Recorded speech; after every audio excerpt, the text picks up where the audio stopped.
start out with Baylor and Houston matching up against each other, 1 and 2 seed, respectively. I mean, this is just this should be a fun one, to say the least.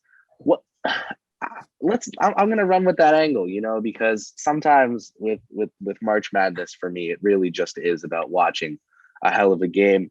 What are you most excited for going into Baylor and Houston's matchup to see maybe from either team or just from both? What are you looking out for in this game?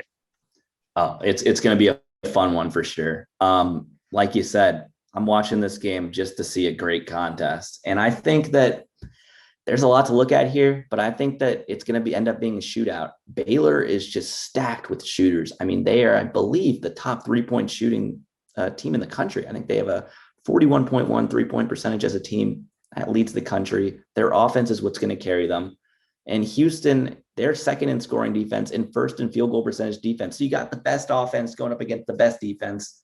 It's going to be, we're going to see. We're going to get that answer to the question we've been discussing. Is it offense? Is it defense? What is it going to be?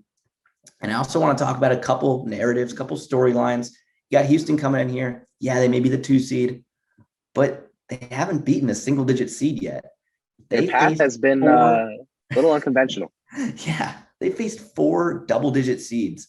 And although they won most of those games handily, their contest against Rutgers, they nearly lost that. Rutgers really gave them a run for their money. They were up, I believe, 9 with just a few minutes left. And, they choked.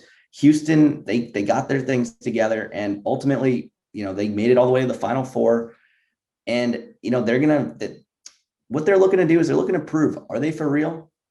And for Baylor, it's to prove, it's been a long time coming for this Baylor Bears program. They were supposed to be a 1 seed in last year's tournament, and COVID happened, and they start 17-0 this season, then have to shut down in February for 3 weeks for a COVID pause. They come back, they lose to Kansas.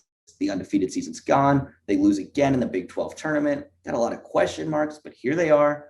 They're in the main tournament. They made it to the Final Four. We got 2 great teams going at each other. I think the shooting of Baylor is going to propel them over Houston, but I think it's anyone's game. And that's how I prefer it, to be honest. In the NCAA tournament, like you said, I kind of go into every game just hoping for a fun basketball game. I don't have any vested interest in the teams in the tournament. So to not root for a fun game would be conflicting as a lover of the sport.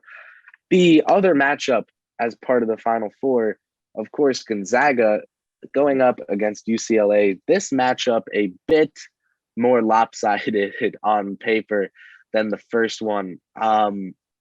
Is it unfair, or is it just right to Gonzaga to predict a blowout? It's hard to say because we said before how good Gonzaga is. I mean, they lead the country. They average 91 points a game. They are just so good. But UCLA, they just took down the number 1 seed in Michigan. I think when you look at Gonzaga's weaknesses, they don't really have any weaknesses. I'd say they just have to look out for UCLA. They can't take them lightly. They can't think, oh, it's the 11th seed, it's an easy game. They competed. UCLA, like I said before, they had to beat Michigan State in overtime just to get into the tournament.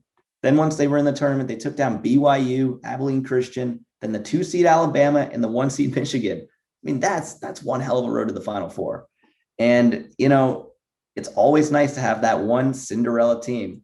We got that typical Final Four, a couple 1 seeds, a 2 seed. But here we are. We got our 11th seed from first 4 to Final Four. They're the first team since VCU in 2011 to do so. And they're trying to make more history to be the first 4 team to make it all the way to the championship game. I personally don't think it's going to happen, but you never know. I think Gonzaga will outshoot them. They'll exploit UCLA's weakness of a very, very, very shallow team in terms of the lack of depth. I mean, they had 0 bench points in that game against Michigan. So if Gonzaga is able to tire out their starters, I mean, it could be a blowout, like you said, but you never know. It's hard to predict college. It's not like the NBA.